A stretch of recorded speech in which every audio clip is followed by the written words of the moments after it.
I connected the original way. So all the stuff we tried did not work. Just for You're getting that nice shine on my forehead. That's why I turned it off. Yep. Well, Lynn, when we're done, I got us all covered. Bruce, with you. Sorry? I'm just saying I connected exactly how we did originally. All the steps we did, none of those things worked. It was the iPad, Wi-Fi, password. Just so you guys know. Okay.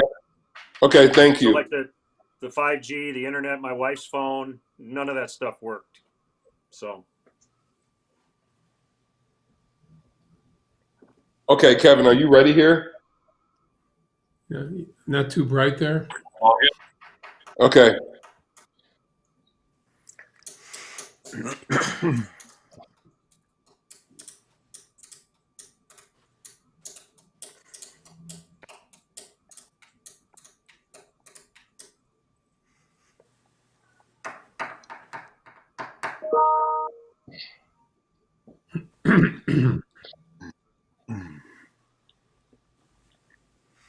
All right, guys. So A block traffic here. Cole, you're going to say hello. Then you're going to do the introductions. And then you're going to do your Donald Trump read, okay? And then you're going to tee the guys up on the Trump story. Same A block we did yesterday, guys, all right? So just for traffic purposes. What do you want me to lead with? Okay, do you see it now, Lynn? It's just blank. So I'll just wait. I'll go third every time. Okay, how about this? How about this time you go first, okay? And then I'll have Cole re-tee you later in the segment, so you'll know. Okay. So go first, and then I'm going to have Cole re-tee you later in the segment. Okay.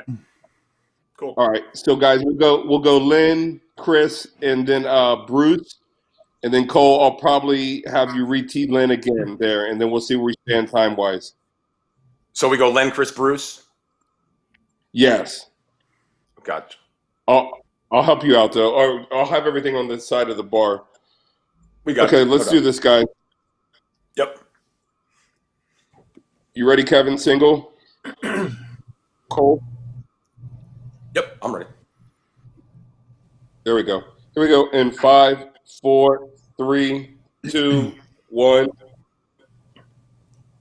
Hey, come one, come all, and welcome to the maiden voyage of Cubs 360 presented by Miller Lite. We're talking all things Cubs and all things Major League Baseball, and I'll be driving the bus here for the next 30 minutes. My name is Cole Wright, so without further ado, let's get the rest of the introductions out of the way. Let's meet the gang. Now, he's covered baseball in the Windy City of Chicago for the last 30 years, and you hear him over on 670 The Score. It's Bruce Levine. Bruce, thanks for joining us today. And when it comes to longevity, it'll be his 16th season on the call for the Northside Chicago Cubs. Len Casper, he's also joining the fold this afternoon. And you see him on MLB Whip Around. You hear him on National Football League games. It's Chris Myers. He's a veteran in the game, and he will also be a contributor this season on Marquee Sports Network. Now, gentlemen, let's not waste any time. Let's dig right in because, as we know, on Saturday, President Trump, well, he spoke with major sports commissioners. And following that talk, gentlemen,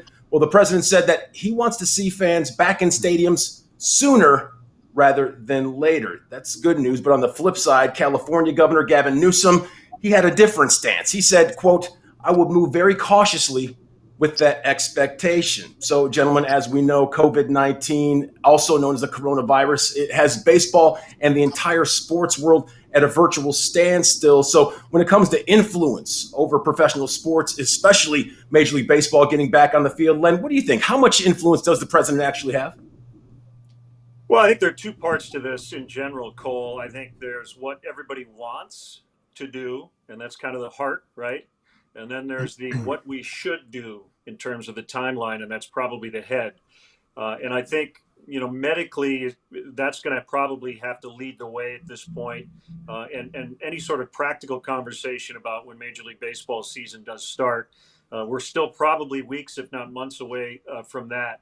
But you just want to make sure that the health of the country and individuals is paramount as we move forward. And once those things, we feel confident that opening up society again will not send us back into this shutdown, then I think you're going to hear a lot of very specific conversations about getting things started as quickly as possible. So, everyone's going to want to jump back in feet first, but let's just make sure that all the medical experts think it's a good idea. I think that the mental health of the country is very important, and sports has always been, specifically baseball, it's something to rally around. It's something to bring people together, even when physically we can't necessarily be together. It's inspirational. You think of the President Roosevelt during World War II, and I realize these are extraordinary times. So it takes extraordinary thinking to do some kind of get back to work, get the games going again, for whether it's entertainment value, it's also a revenue stream, as a job. Obviously, you have to follow the guidelines for public health safety, and it begins with that. But I think there are ways, whether it's very few people in the stadium, whether it's limitations to how we go about it. I'm currently in California, and I recall we're not going to let a few states, in terms of trying to bring a sport back. There have been hurricanes, there have been wildfires during different sporting events. They have been relocated and games played until those situations were cleared up. So it's not the same for everybody, even though we know this is a contagious virus. But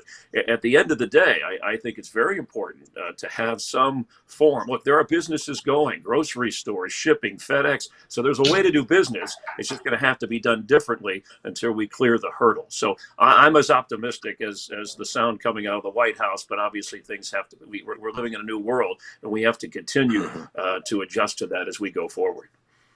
And gentlemen, don't forget that the president threw out an incentive to all the owners and the commissioners of the sport, saying that he would relax some of the tax laws that have gone into place, particularly for skyboxes and for the extra seating that people sit in. That those tax laws changed just a few years ago. He's saying now he's going to relax that and allow these sports to eventually come back and get all of these executives back into the sport, back into buying their corporate boxes. And that's a big incentive as well. So fans should be enthused by the fact that the president knows how important sports are and what they mean to this country, and that he is singling out all the sports, saying that we need to get back on the field as soon as possible.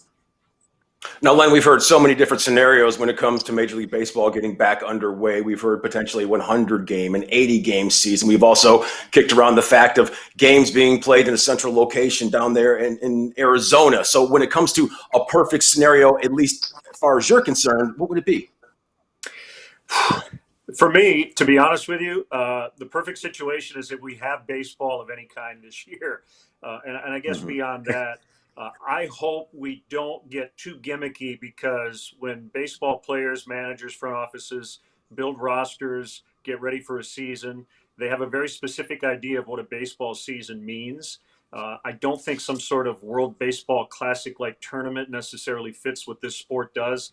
So I hope whatever the season becomes, whether it's 80 or 100 games, that we play it kind of like a normal season. It's just shorter. I think we're all thirsty for any type of baseball. So I'm at the point right now that I'll accept anything, including Cole's idea of home run derby at the end of games. I think that would be really, honestly, I know it sounds naive to think that will occur, but we're also thirsty for baseball to come back. Even an 80-game season, I would think, could be manageable with an extended playoff. So whatever it takes, we all want our baseball back. Yeah, even if there was that isolated home run derby, a few representatives from each team in a specific location that we know is safe, whether it's a place like Arizona or where they have spring training, that would be something, a slow buildup, a slow rollout. But I would agree that we keep the game as close to what the game is, whether it's an 81-game season or not. I know, talking to some agents who talk to the players, and I think the Players Association not only taking care of other players, but working well with owners to try to say, hey, we're in this, whether it's sacrificing some salary or a portion of the season, and that it build up the postseason if you have to add some things there, if there's a shortened season to give fans hope. But I'd be shocked if there isn't some baseball this year, and maybe if it's a slow roll up by July, however it unfolds. But I think America needs it, and I think again within the guidelines, and we're already seeing some signs, and we've heard the president say he sees light at the end of the tunnel, and hopefully that includes baseball in the sports world.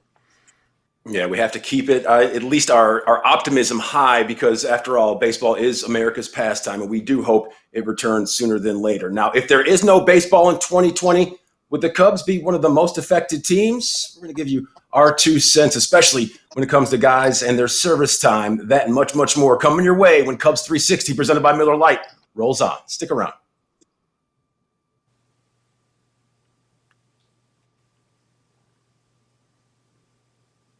Good job, guys. Thank you.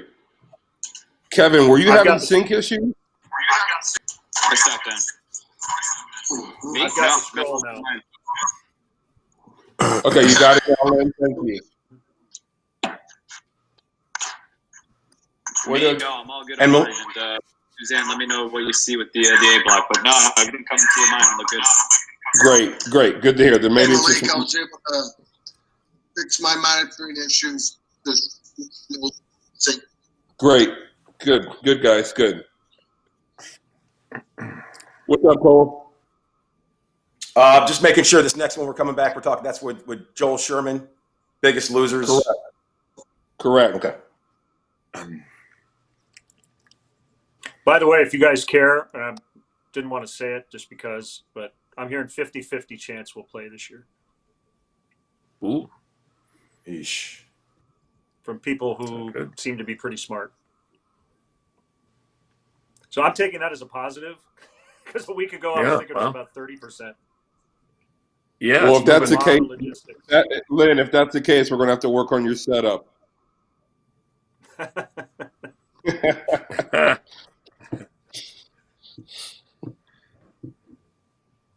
All right, so Cole, for this segment, it's the rejoin, then you're reading the VO, then it's a full screen, and then we come on camera and you quick reintroduce the panel, and then you just tee up the topic. All right? Yep. All right, here we go, guys. While we got our stuff all signal and everything, let's do this segment. Who do you want teed up first here? Let's go to Chris first. Or actually, let's go to Bruce. Let's go Bruce here. Then we'll go Bruce, Chris, and Lynn. And then, Lynn, you said you're seeing the conversation now, right? Mm-hmm. Yeah. Okay, cool. All right, I'll dictate from there. Here we go. 5, 4, 3, 2, 1. Hey, welcome back to Cubs 360. Now, Major League Baseball players will receive a year of service time for 2020, even if the season is completely dashed. So here's how that affects the Cubs. Now, John Lester, he can become a free agent before 2021 gets underway. He has a $25 million mutual option, or the Cubs can take him off of the books with a $10 million buyout. Now, Anthony Rizzo, he has a $14.5 million club option that the Cubs will likely pick up. Now, 2021 is the last year that Rizzo is under the Cubs' control. The same goes for El Mago, Javi Baez, Chris Bryant, and Kyle Schwarber. The trio are all arbitration eligible for the last time in 2021. So let's lay some eyes on a few guys in contract situations, taking a closer look at the Cubs' contract sitch in 2021. Jose Quintana and Tyler Chatwood, they could also be free agents come the winter. So the Cubs' window for another championship, it could soon be closing. Now back here on Cubs 360, presented by Miller Lite, I'm Cole Wright, along with the guys Bruce, Len, and Chris. And gentlemen, Joel Sherman of the New York Post, he outlined the biggest losers of 2020. That is if Major League Baseball does indeed shut down entirely. Now, among some of those hard-hit teams, he mentioned the Dodgers and the Reds. And Bruce, when it comes to the Cubs, how do you feel they'll be hit? Where do they stack up?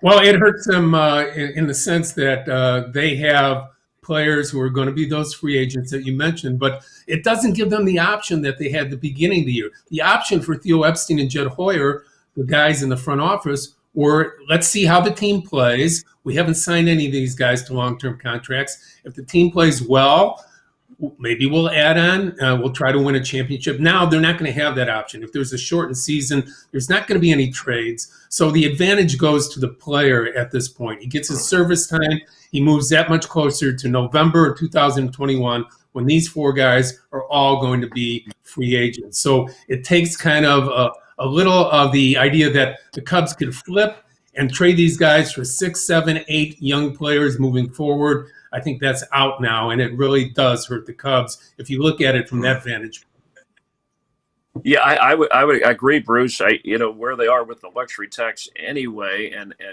in the off season being careful about spending because they knew the players they had and what was on the horizon as Cole ran through, and how to spend their money wisely or hold whatever players they thought they could, and even the rumors of a Chris Bryant trade, although I don't think they really wanted to do that, but that was something that would have afforded them at a trade deadline of a normal season that opportunity. So yeah, and I don't think it hurts a team like the Dodgers because of the depth. I mean, every team is going to be affected in terms of where we go from here. I certainly think the way teams are run efficiently, if we do have a season, they'll probably be at an advantage. But it does benefit the players from a financial standpoint in this situation, and I think it throws the Cubs' plan, and nobody could have expected this, way off, and it will cut deep with the players, and those are key players because if you keep those guys, you have one of the best lineups in baseball going forward. Yeah.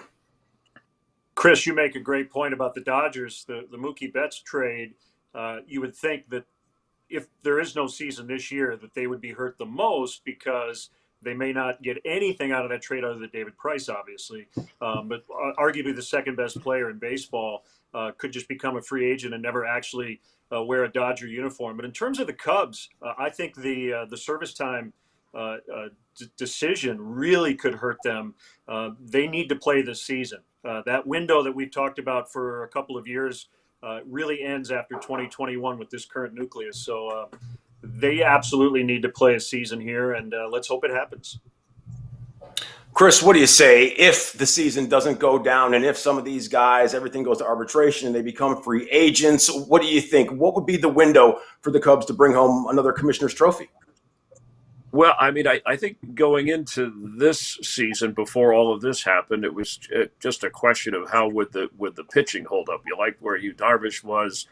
We know about the competitiveness and the wear and tear on Lester, but a guy you could have, and you mentioned his pending free agency, where that goes. You hope a healthy Kimbrel and a full season out of the bullpen that could make a difference. But yeah, I mean, you hear that a lot about the window is closing, and it's become such an economic game in terms of how long you hold a guy or getting a guy at this price. So I don't know. We didn't expect this to happen. It's kind of thrown everything off. But other teams are dealing with the same sort of thing. It'll depend on the depth in the minor leagues and the players that are ready to step up and play. But I think the Cubs will still be okay for a few years. And they do have some homegrown pitching, at least one guy in the minor league system that they think will be up there sooner or later that may help in Marquez. But maybe I'm thinking too far ahead. But yes, this is an important time, and economically the decisions they make are tied to the talent they have to hold on to. And we left out one key free agent that we forgot about, and that would be Craig Kimbrel, who would also be a free agent after 2021. And who is more essential to anything that the Cubs do in 2020 than Kimbrel on the back end? He was going to have, quote unquote, full year under his spikes this year, something he didn't have last year. Now he's back in a similar situation. And the Cubs desperately need him to be at the top of his game if they're going to compete in whatever season that we have in 2020.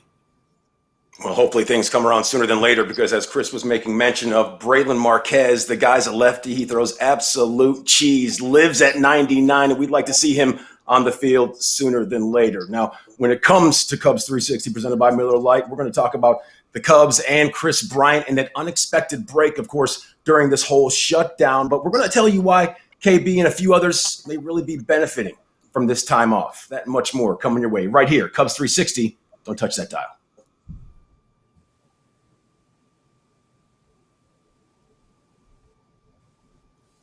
Great segment, guys. Good job. Good stuff, everybody. Well, he told me that my wife lit the vacuum here. He didn't mention it. I just noticed it. Suzanne, I stopped that down. You can't see it in the 4-box though, Lynn. That was a nice Yeah. reminder that I need to vacuum. Is that a Shark or is that a Dyson? It is It's a reminder that no baseball sucks. That's the reality of Right? things. Yeah. God, it's terrible. Just a reminder, 30 seconds off the top. You have the read. Yep, we're good. Good stuff, guys. Good luck.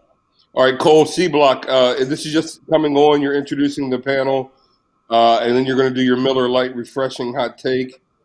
And then we'll see some VO of Chris Bryant and his wife hitting in the cage. And then you'll tee up the panel on who's benefiting most from this break, which Cub player. Okay, so just to read, we're coming back on the VO because this is VO out of break and then on camera and then tee up refreshing take. No, we're coming back on the 4 shot. Then you tee up the refreshing take, and then we roll the VO. You should have that copy. Okay, yeah, I have the copy, but it's just out of place because it's in what Knox sent. It says VO out of break. It's all good though. Okay, cool. Here we go, guys. Any order you want? Yeah, we'll go to Chris here first. We'll go Bruce and then Lynn. Cool. 5, 4, 3, 2, 1.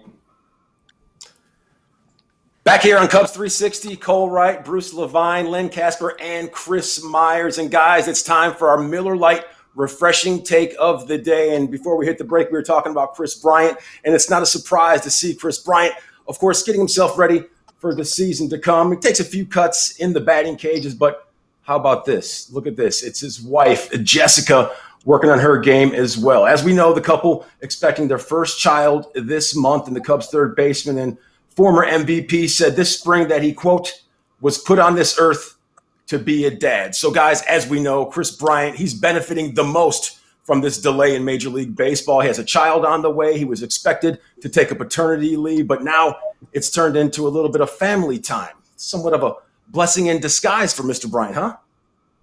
Yeah, any way you can find something positive. And that is one thing. We're all spending more time with our families, children, those that we can be around. The benefit, if we're looking at who it helps, we were just talking about John Lester, Cole, and I think when I covered work stoppages in the past for Major League Baseball and even the NFL, once they did get going, the guys who took care of themselves the best on their own, and usually it was veterans who had an established program individually. I think that's what a lot of guys who are doing that now, if they can keep that up, they'll be okay once, whether we do get to baseball this year or at some point to have a season. I'm thinking, though, of a unique situation if they have roster expansion. A guy like Nico Horner, who obviously is a rising talent, and we want him to play every day. Maybe he gets on the roster for second base, and he's viewed as the top backup shortstop to Baez if there are more doubleheaders, games that are played that way. So that could be something positive, a way for a player to benefit through this unique circumstance.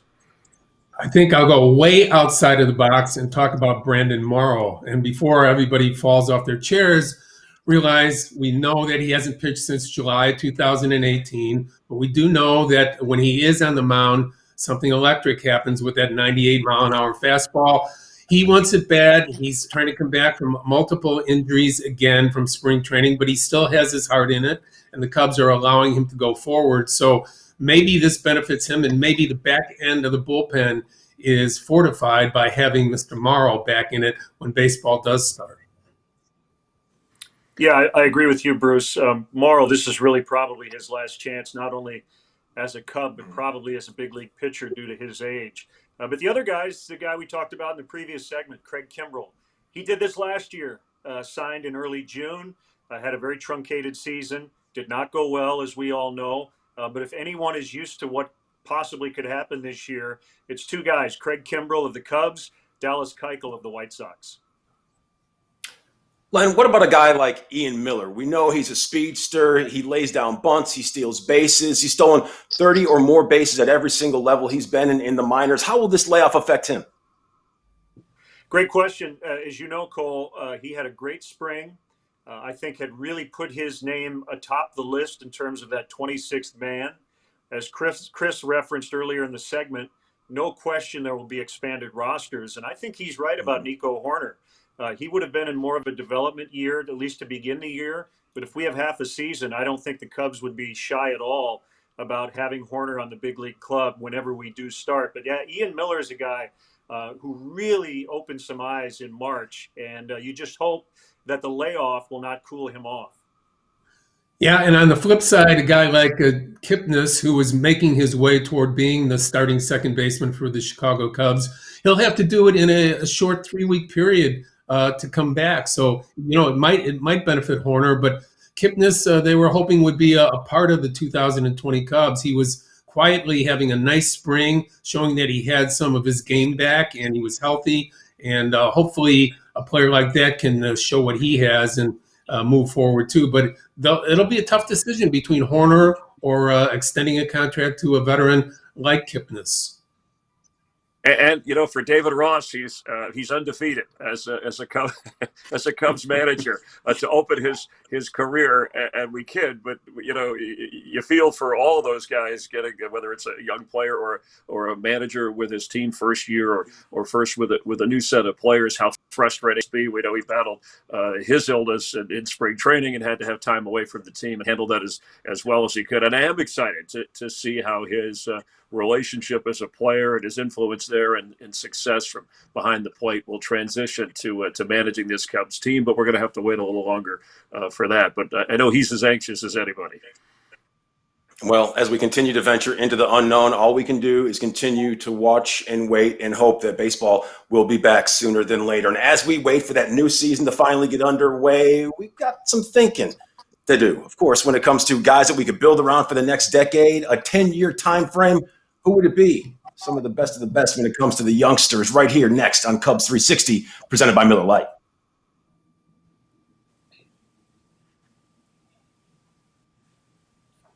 Good job, guys.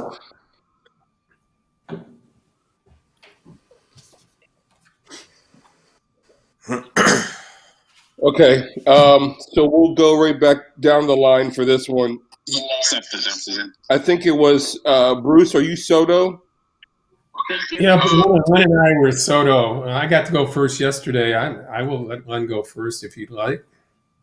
No, it's fine. Yesterday was just a rehearsal. We'll go right down the line. You guys should each have about 30 seconds. All right. So, Len, you're going to say Soto as well, right?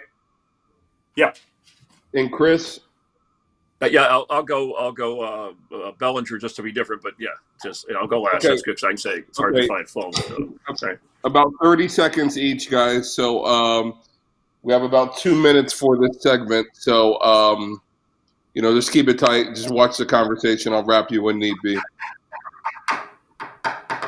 You good, Cole? Cole, can you also mention that this is Sports Illustrated? We should give them the credit. This is their topic. They brought it up. So make sure we give them some love here. Oh, okay. Okay. Yeah. Sports Illustrated asked their writers. They asked their writers. So now we ask our team, something of that nature. Gotcha. Okay. You got it. Here we go, guys. 5.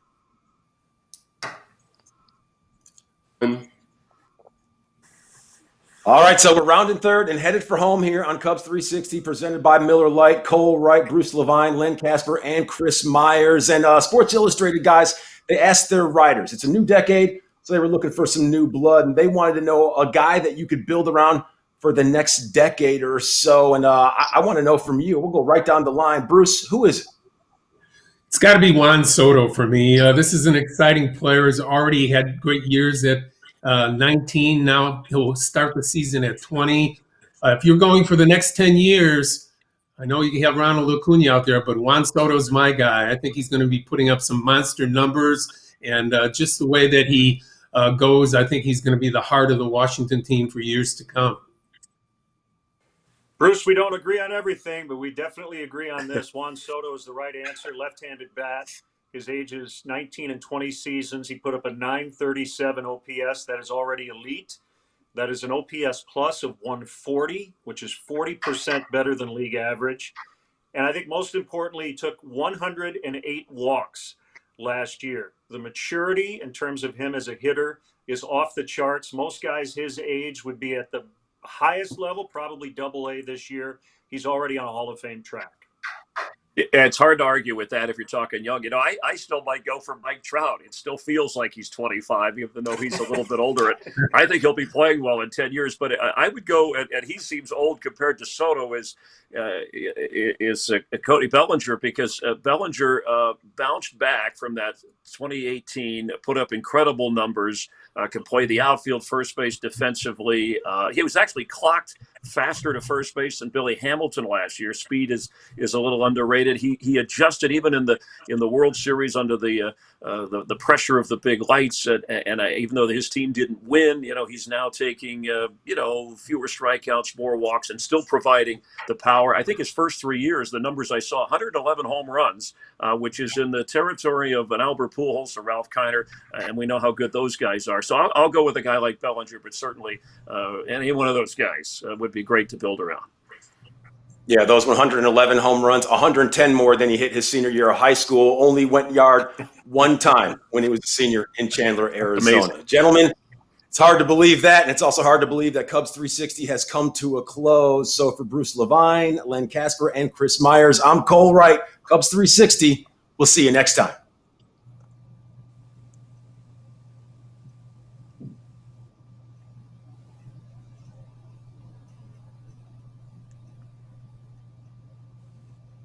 All right, you guys are clear. Good job today, guys. Thank you, Sorry Len. for the wait. No, thank you, Len, for your persistence. Thank you for we got it to work. It's all good. What We'll happened with Stadium? We'll probably follow up with you, Len, and try and do a test at some point. So I'll have Paula reach out and we can schedule it. Okay. Thanks, Okay. you guys. Take Thanks, care. Paul. See you guys. Bruce, Cole, Len. Thanks, Chris. Thanks, Bruce.